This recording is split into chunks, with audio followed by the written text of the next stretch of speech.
Ahí está, se le pide a los alumnos también encender su cámara y escribir su nombre y apellido completo a aquellos estudiantes que recién han ingresado a la clase, ¿no? Entonces, el título de la sesión es ¿qué papel jugó Bolívar en la independencia del Perú? Y el propósito de esta clase, el objetivo de esta clase es analizar el rol de la corriente libertadora del norte en la independencia del Perú. Bueno, vamos a ir justamente a la lectura. Voy a compartir en pantalla esta lectura que también lo he compartido en el grupo de WhatsApp del salón. Y vamos a trabajar justamente en esta sesión. A ver, un voluntario rápidamente para la lectura. Mano levantada, por favor. Cualquiera. A ver, un voluntario, voluntario o voluntaria, rapidísimo, para empezar con la lectura del día de hoy. A ver, si no hay voluntarios, entonces yo empezaré a llamar a cualquiera, ¿no? Vamos a empezar a llamar a cualquiera. A ver, uno dice Bolívar en el Perú, Silva Capa. Empiece con la lectura, por favor, fuerte.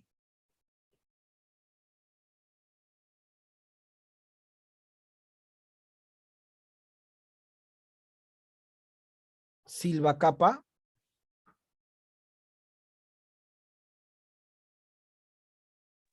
Ya, profesor, disculpe, es que Te disculpo, no lo vuelvas a hacer nada más. Empieza. gobierno de Torre Tagle. El Congreso, el 6 de agosto de 1823, eligió presidente de la República al Marqués de Torre Tagle, destituyendo a Rivas Agüero, quien desconociendo este mandato supremo se mantuvo rebelde en el norte. El Congreso envió una comisión especial compuesta de Olmedo y Sánchez Carrión para invitar a Bolívar a venir al Perú. Antes, ante él, ante él nació político el caos que generaba la amenaza realista a la independencia. Muy bien, Silva, perfecto, muy buena parte. Entonces, profesor, la lectura empezamos o empezaría de la siguiente manera, ¿no? El gobierno de Torretagle dice. ¿A qué hace referencia, profesor, cuando me mencionan el gobierno de Torretagle? Antes que llegue Bolívar al Perú, el Congreso peruano, el primer Congreso de nuestro país, había elegido como presidente al Marqués de Torre Tagle. Y el Marqués de Torre Tagle había reemplazado en la presidencia a José Larriba Agüero, quien fue el primer presidente del Perú después de encabezar un golpe de Estado. Bueno, entonces el profesor Torre Tagle era el presidente que había reemplazado a Ribagüero, y Ribagüero se había mostrado rebelde y había ido al norte del Perú, especialmente a Trujillo, en donde seguía, según él, siendo presidente, ¿no? En conclusión, antes que Bolívar llegue al Perú, teníamos dos presidentes. Por un lado, Torre Tagle gobernaba en Trujillo, y por otro lado, Ribagüero gobernaba en Trujillo y Torre Tagle lo era en Lima. Dos presidentes, o sea, se vivió una anarquía en el Perú.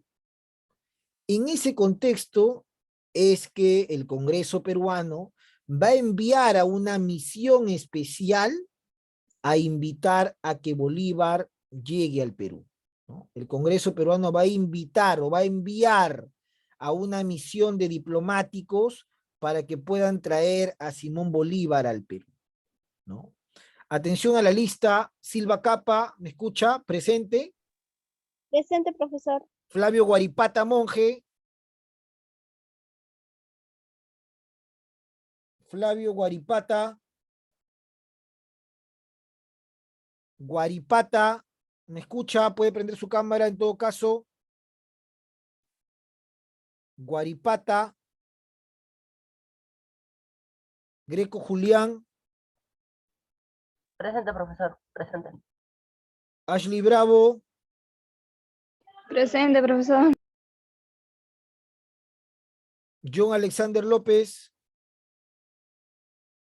Presente. Michael Hernández. Presente, profesor. Rodríguez, Presente, profesor. Quispe, Presente, profesor. Villanueva Carrera. Presente. Listo, muy bien, ellos son los que se encuentran en esta sesión. Entonces, como mencionaba su compañera en la lectura, antes que llegue Bolívar al Perú, existían dos presidentes que gobernaban. Uno era Torre Tagle y el otro era Ribagüero, ¿no? Ribagüero estaba en Trujillo, Torre Tagle en Lima. Ahora, el Congreso peruano va a mandar a una misión de diplomáticos a que puedan invitar a Bolívar a que venga al Perú. ¿Y por qué hace eso el Congreso? Porque el Congreso consideraba de que San Martín ya se había ido, Ribagüero había fracasado en vencer a los españoles, y el único que podía vencer a los españoles era Bolívar. Bolívar, que se encontraba al norte, en lo que era la Gran Colombia, Venezuela, Ecuador y Colombia mismo, tenía pues como sus pergaminos el haber podido derrotar a los españoles en esos futuros países, ¿no? Entonces el Congreso, mira lo que pasa, el Congreso, estos criollos que eran los que estaban en el Congreso, ven que y consideran que el único hombre capaz de vencer a los españoles era Bolívar. Entonces mandan a Sánchez Carrión y a Olmedo a traer a Bolívar al Perú, ¿no? Y Bolívar obviamente va a recibir esa misión y va a preparar su arribo al Perú. Antes que Bolívar llegue al Perú, Bolívar había enviado a su brazo derecho, a su lugarteniente conocido como Álvarez de Arenales, ¿no? Entonces, bueno, Bolívar prepara la cancha para su llegada y esa llegada se produce en 1823. Vamos a ver entonces la letra B. Voluntario, por favor, rapidísimo para que continúe la lectura. Recuerden que la lectura también genera una nota de participación oral. Muy bien, voluntarios o voluntarias, rapidísimo. No hay, entonces, Hernández, siga usted la lectura, por favor. Llegada de Bolívar al Perú. Bolívar llegó al Perú el 1 de septiembre de 1823, al puerto del Callao. Precedió de su fama de haber independizado la actual Venezuela, Colombia y Ecuador, tras las batallas de Carabobo, Boyacá y Pichincha, respectivamente. Sobre la base de dichos territorios, había creado un gran estado denominado la Gran Colombia. El 2 de septiembre, el Congreso Nacional le otorgó a Bolívar la suprema autoridad militar de toda la República y hacer la guerra con el título de Libertador. Correcto, Hernández, muy bien. Entonces Bolívar llegó al Perú en 1823, ¿no? Estamos hablando del siglo XIX. Expresamente el 1 de septiembre llega Bolívar al puerto del Callao. Y como bien menciona la lectura, él había estado en el norte combatiendo por las independencias de lo que era el virreinato de Nueva Granada, que hoy día son los países de Venezuela, Ecuador y Colombia. Él había salido victorioso, por ejemplo, en la batalla de Carabobo, ¿no? Que dará la independencia a lo que hoy es Venezuela, en la batalla de Boyacá, de lo que hoy es Colombia, y Pichincha, de lo que hoy es Ecuador, ¿no? Entonces Bolívar estaba en la Gran Colombia. Bolívar recibe la misión de Sánchez Olmedo y, como te dije, Bolívar, antes que llegue al Perú, envía a su lugarteniente Antonio José de Sucre. Sucre llegó al Perú y observó todo el panorama que se estaba llevando a cabo en nuestro país y le envía cartas a Bolívar contándole lo que él veía, ¿no? Decía: los peruanos están desunidos, tienen dos presidentes, Ribagüero en Trujillo y Torre Tagle en Lima, ¿no? Entonces Bolívar, después de recibir las cartas de Sucre, se prepara para arribar a nuestro país. Es más, cuando Bolívar llega a nuestro país, el Congreso peruano, el primer Congreso de la historia, le entregó toda la autoridad a Bolívar. Por eso es que se considera que Bolívar es un dictador. El primer dictador en la historia del Perú es Simón Bolívar, ¿no? Porque a Bolívar el pueblo no lo elige presidente. El Congreso le da todas las prórrogas y vamos a ver en las siguientes clases que Bolívar busca quedarse en el poder, ¿no? Vamos a ver justamente la letra C, una de las tantas formas que Bolívar va a cambiar para quedarse también en el poder. Antes que Bolívar llegue al Perú, San Martín había convocado al primer congreso y ese primer congreso había elaborado nuestra primera constitución en la historia, nuestra primera constitución política, con lo cual oficialmente el Perú es una república. Sin embargo, esa constitución prácticamente nunca entró en vigencia, porque cuando llegó Bolívar al Perú, se consideraba que esa constitución no permitiría que Bolívar pueda hacer bien su trabajo, ¿no? Por eso esa constitución prácticamente nunca pudo circular. Pero vamos a conocer la primera constitución de nuestra historia, la de 1823, para lo cual se pide otro voluntario o voluntaria. Y si no hay, yo voy a señalar en todo caso. A ver, en la letra C, un voluntario o voluntaria. Al parecer no hay. Empezamos. Siga la lectura María Rodríguez, letra C.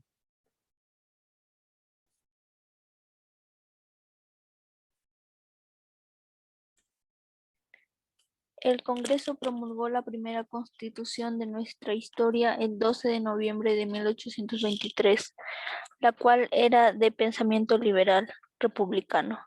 En ella se notan las ideas de Faustino Sánchez Carrión. Es por eso que la historia reconoce a este precursor como el padre de la República del Perú. Sigue.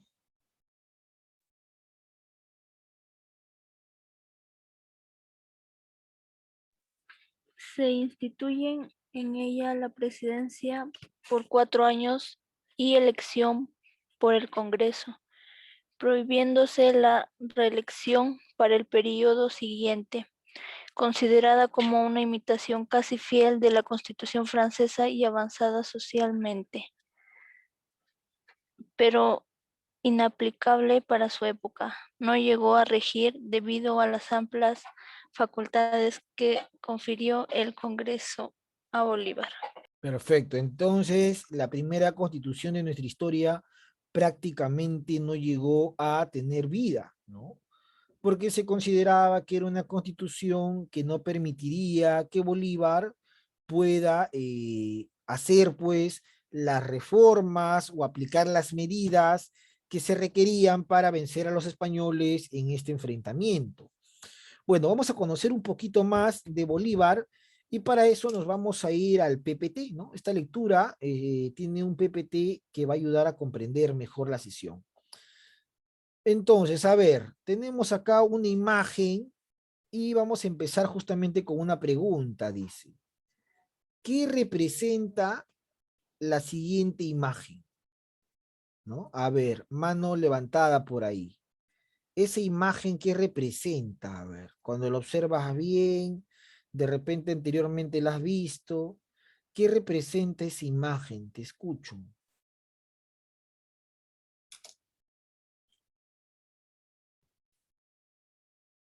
A ver, una manito levantada. ¿Qué representa esa imagen?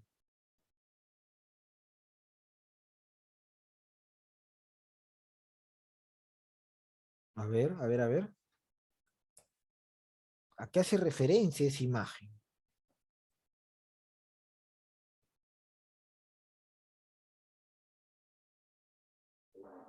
Bueno, esa imagen en realidad hace referencia a lo que se conoce o se va a conocer después como la capitulación de Ayacucho.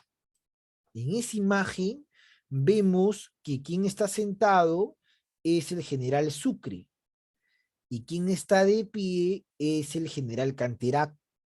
Canterac es el general que se encuentra de pie en la imagen, acá está Canterac, ¿no?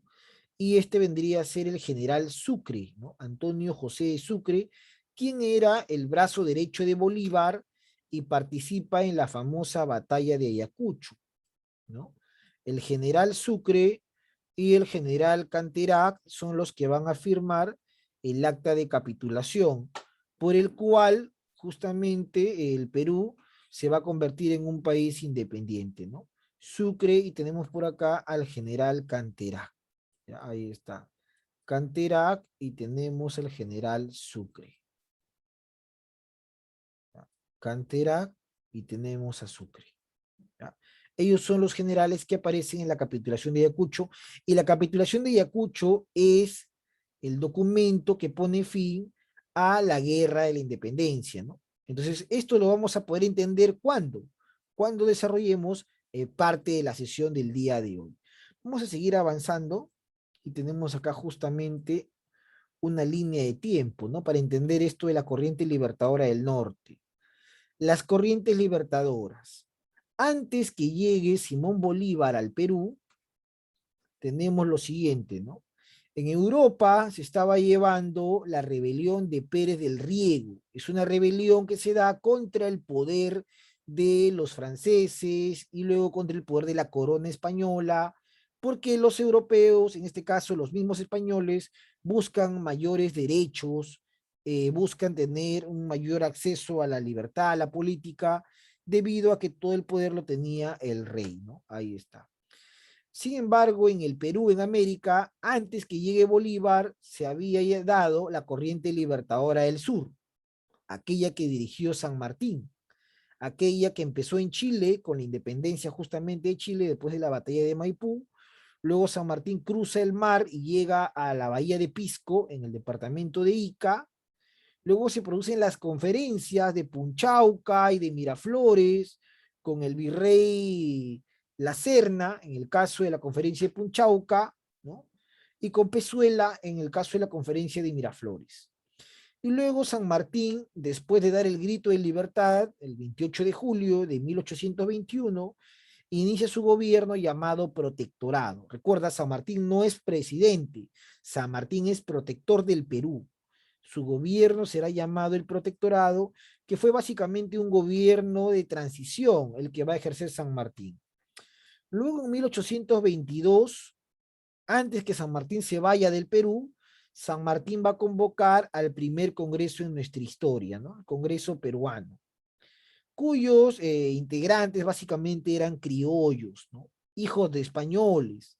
Este congreso va a debatir, entre otras cosas, qué forma de gobierno debe tener el Perú, ¿no? Una monarquía, una república. Al final la que gana es república y nos convertimos en un estado republicano. ¿Y qué significa un estado republicano? En el cual el pueblo puede elegir a sus representantes o gobernantes, ¿no? Cosa que San Martín no estaba de acuerdo. San Martín decía, el Perú debería tener una monarquía constitucional, ¿no? En el cual un rey gobierne el Perú, un rey gobierne y exista un congreso, ¿no? Eso era lo que decía don José de San Martín, básicamente. Entonces, profesor, pero, los españoles todavía estaban en el Perú. Si bien es cierto, Lima, San Martín había dado el grito de libertad, pero muchos españoles estaban en la Sierra Central y la Sierra Sur, y en cualquier momento podían invadir Lima, tomando en cuenta que San Martín se fue, ¿no? San Martín se fue del Perú y previamente había convocado a este Congreso peruano. Bueno, el Congreso peruano elige presidente a Ribagüero por presión. Ribagüero se enfrenta a los españoles y fracasa, es derrotado, y es ahí donde el Congreso pide el apoyo de Bolívar. Eso hay que tenerlo presente, ¿ah? Bolívar dirige la corriente libertadora del norte, y Bolívar llega al Perú o llegará al Perú porque el Congreso lo llama, el Congreso lo invita, ¿ya? El Congreso llama a Bolívar, y Bolívar en 1823 llegará al Perú con su corriente libertadora del norte. Es más, la Constitución no va a entrar en vigencia y el mismo Congreso se disuelve, dejándole todo el poder a Bolívar. Por eso que Bolívar es en nuestra historia el primer dictador, ¿ya? Eso hay que tenerlo presente. Bolívar no es presidente, Bolívar se convierte en dictador, ¿ah? La dictadura de Bolívar, ¿no? Porque a él no lo eligió el pueblo, el Congreso le dio todo el poder y él con el poder prácticamente va a emplearlo para enfrentarse a los españoles y también cometer algunos excesos, ¿no? Y luego veremos ya en la siguiente clase su política externa de Bolívar, ¿no? ¿Qué pensaba Bolívar? ¿Qué quería Bolívar? ¿No? Vamos a conocer eso en la próxima sesión. Esto es una línea de tiempo que nos permite entender qué cosa. Que antes de Bolívar, el poder lo tuvo el Congreso, y antes del Congreso, el poder lo tuvo San Martín bajo el protectorado, ¿no? Bolívar viene mucho tiempo después, y viene ¿por qué? Porque el Congreso lo llama. ¿Debido a qué? A que el Congreso siente miedo de que los españoles puedan retomar Lima en cualquier momento, ¿no? Bolívar llega al Perú. Bueno, esta línea de tiempo entonces, y coincide la época de Bolívar y el Congreso con la Santa Alianza que se estaba formando en Europa, ¿no? La agrupación de reyes para defender el sistema absolutista monárquico. Bueno, la dictadura de Bolívar. Pero, profesor, para que se establezca la dictadura de Bolívar, ¿qué tuvo que pasar, no? Para que Bolívar tenga el poder en el Perú, ¿qué tuvo que pasar? Bueno, primero, el objetivo de Bolívar, ¿cuál era? Anular el caos interno. Primer objetivo era anular el caos interno. ¿Y qué cosa es el caos interno, profesor Luis Aníbal? El caos interno es lo que pasaba en el Perú cuando Bolívar llegó. Cuando Bolívar llega, en el Perú habían dos presidentes, Ribagüero en Trujillo y Torre-Tagle en Lima. Eso es un caos. Y además el virrey La Serna estaba en la sierra, ¿no? Entonces el primer objetivo es anular el caos interno. Y vamos a ver justamente cómo lo anuló, ¿no? Vamos a ver acá, letra D, conspiraciones peruanas, voluntario para la lectura o yo elijo. A ver, estamos en la letra D, conspiraciones peruanas. Muy bien, no hay voluntario, entonces tenemos acá a John Alexander, te escuchamos, letra D.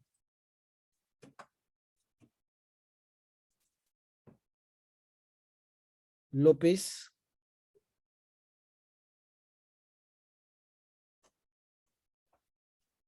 Riva Agüero. Riva Agüero, conocedor de los amplios poderes concedidos a Bolívar y consciente de su minúsculo poderío limitar, se dirigió al virrey La Serna, proponiéndole un armisticio de 18 meses para arreglar definitivamente la cuestión con España y proponerle llevar adelante el plan Punchauca, es decir, constituir el reino del Perú bajo el trono de un príncipe español. El gobierno presidió por la Serna e igualdad de españoles y peruanos. Bolívar se entera de estas comunicaciones y decreta el fusilamiento de Riva Agüero finalmente. Riva Agüero fue tomado preso por el coronel Gutiérrez de la Fuente, quien debido a su gran amistad lo dejó huir. Riva Muy bien, Agüero se retiró al exilio. perfecto, López. Entonces Ribagüero estaba en Trujillo y inicia un acercamiento con el virrey La Serna para poder apoyarse entre ambos y alejar a Simón Bolívar del Perú. Bueno, Bolívar fue mucho más astuto y se encargó de acercarse a Ribagüero a tal punto que lo apresaron y a Ribagüero le correspondería el fusilamiento. Sin embargo, Ribagüero escapa, ¿no?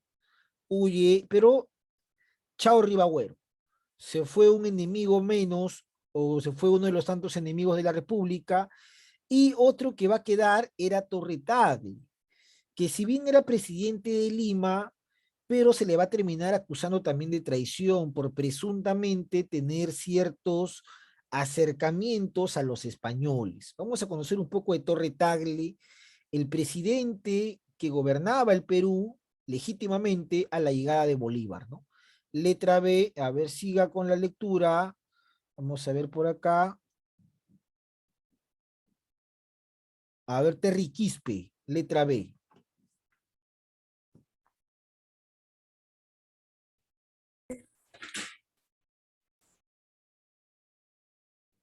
Torre Tagle, posteriormente José Bernardo de Torre Tagle. En febrero de 1824 también traicionó la causa patriota al entrar en conversaciones con Canterá. Así se desprende de su manifiesto del 6 de marzo de 1824, de la reunión sincera de peruanos y españoles.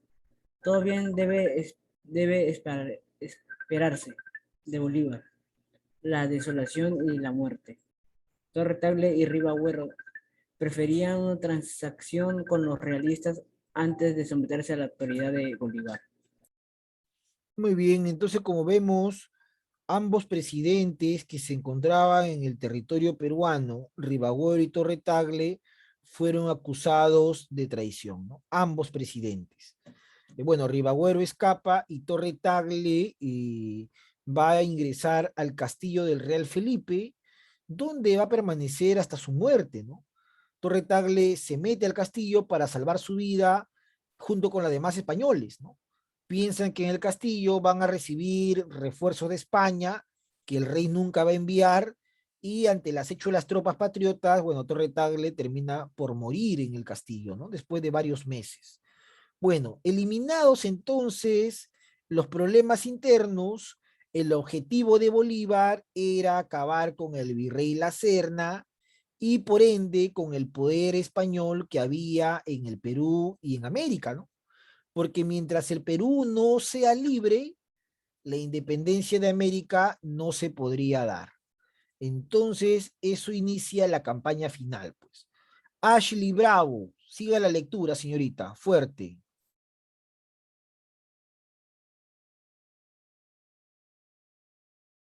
Ashley Bravo.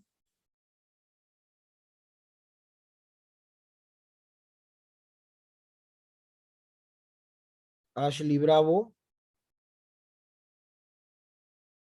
No me escucha o no está, creo. Lin Alessandro Coveñas. ¿Dónde, profe? Campaña final. Bolívar en Pativilca. Encontrándose Bolívar en su cuartel general de Pativilca, tuvo conocimiento de la toma de los castillos del Callao por los realistas y de la participación traidora de los altos jefes, entre los que se encontraba Torre Tagle y los demás miembros de su gobierno. El Libertador tuvo sumo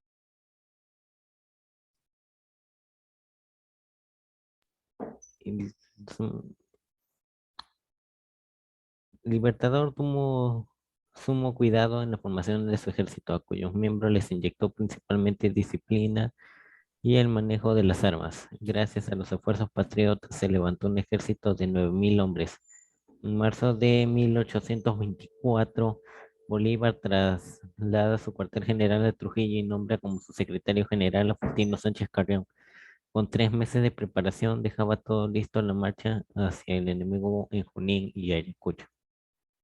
Perfecto, muy bien, Coveñas. Entonces Bolívar va a formar un ejército de casi 9.000 hombres, ¿no? Sumados a los que Bolívar había traído del norte, que eran colombianos, venezolanos, ecuatorianos. Uno de los nombramientos más importantes que hace Bolívar es la de Faustino Sánchez Carrión, que se convierte en su secretario general, ¿no? Entonces, su primer cuartel va a ser en Pativilca, que está al norte de Lima, y su segundo cuartel será en Trujillo, donde se prepara para las batallas más decisivas, que son la batalla de Junín y la batalla de Ayacucho, respectivamente, ¿no? Entonces, cuando vamos acá al PPT, podemos entender que el gran objetivo era vencer a la Serna y sellar la independencia del Perú y de América.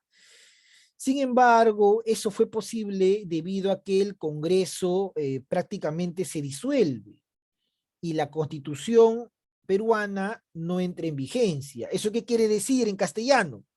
Que Bolívar tuvo todo el poder político para aplicar las medidas que él considerara necesarias. Así de sencillo, ¿ah?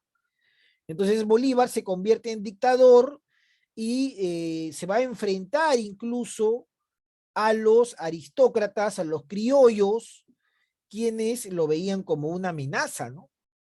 Quienes lo veían a Bolívar como un extranjero que era una amenaza claramente a sus ideas liberales y posición económica, porque Bolívar recibía el apoyo de familias importantes del norte, de los puertos de Guayaquil, de los puertos de Caracas, de Quito, de Bogotá, recibía el apoyo de los ingleses también Bolívar, claramente, ¿no? Y había una élite del Perú que todavía tenía acercamiento a los españoles, había un conflicto ahí.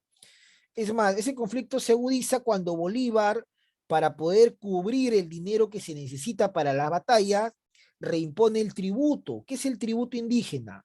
El pago que hacían los indígenas que San Martín lo había anulado, Bolívar lo vuelve a reimponer. Es decir, Bolívar dice, a partir de ahora, todos los indígenas entre 18 y 50 años tienen que pagar un tributo, ¿no? Es lo que establece nuevamente Bolívar. Es más, Bolívar a los comerciantes, a la gente de mucho poder económico, le exige cupos, ¿no? Les cobra cierto dinero de manera obligatoria para que con ese dinero se pueda financiar, ¿qué cosa? Las batallas y las campañas militares. Bolívar se menciona que estando en Pativilca, en Cajamarca, en Trujillo, había mandado confiscar los bienes de la iglesia, joyas, elementos cristianos que eran de oro, de plata, para venderlos y ese dinero sirva para comprar armas, caballos y pagar a sus soldados, ¿no? O sea, se ganó cierto recelo de sacerdotes, de conservadores, de criollos peruanos.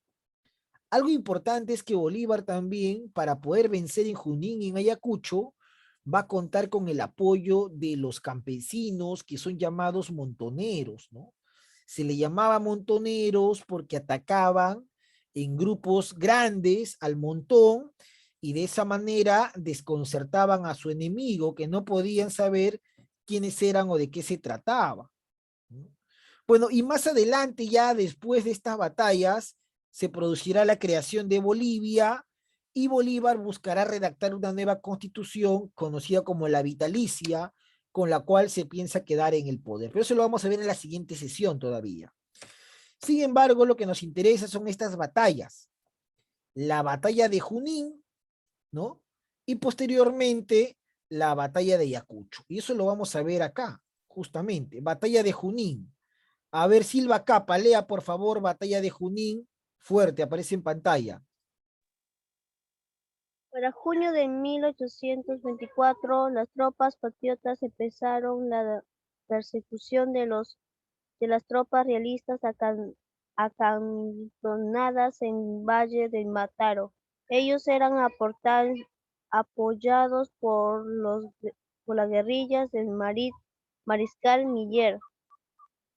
El 2 de agosto, Bolívar arengó El 2 de agosto Bolívar arengó sus tropas con la siguiente proclama: soldados, vais a completar la obra más grande que el cielo ha encargado a los hombres, la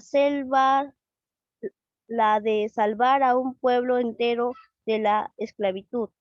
El Perú y la América toda aguantan, el Perú y la América toda aguantan vosotros la paz. Vosotros sois invencibles. El 6 de agosto de 1824, la caballería patriota, al mando del argentino Mariano Necochea, se enfrentó a la tropa realista comandada por José Canterac. La batalla se desarrolló a puro sable. Por ello es llamada la batalla sin humo o batalla de los sables. Las tropas patriotas lograron derrotar a los realistas gracias al apoyo dado por los huares del Perú. Húsares del Perú. Húsares del Perú, comandados por Isidro Suárez, quienes intervinieron a una orden de Sánchez Azuri. Esta batalla solo duró 45 minutos. Los realistas derrotados se retiraron. Muy bien, Silva Capa, perfecto. Entonces, la batalla de Junín es un triunfo patriota y es conocido en la historia como la batalla sin humo. ¿Por qué? Porque pelean a sablazos, no hay ningún disparo. Sin embargo, el triunfo definitivo se sella en la batalla de Ayacucho, donde Bolívar, quien no estaba presente, estuvo muy lejos porque se encontraba enfermo, observa el triunfo de los compatriotas y finalmente la firma de la capitulación de Ayacucho en 1824, con la cual se selló la independencia del Perú. Sin embargo, el Perú, que había sido el ganador, acepta, ¿qué cosa? Pagar a España una deuda, ¿no? Por los gastos de guerra, increíble. El Perú, siendo el ganador, le va a pagar a España. Además, se le dan muchos privilegios a soldados españoles que decidan quedarse en el territorio peruano, ¿no? Eso es lo que pasa. Bueno, la pregunta dice, ¿por qué llegó Bolívar al Perú? Mano levantada, a ver, ¿alguien tiene alguna respuesta? ¿Por qué llegó Bolívar al Perú? ¿Por qué razón? ¿Motivo? ¿Circunstancia? Bueno, Bolívar llegó al Perú en básicamente, ¿por qué? Para sellar la independencia de América, ¿no? ¿Dónde se ubicaron los cuarteles de Bolívar? Pativilca y Trujillo, respectivamente, ¿no? Son dos cuarteles. ¿Quién es considerado el padre de la República del Perú? Faustino Sánchez Carrión.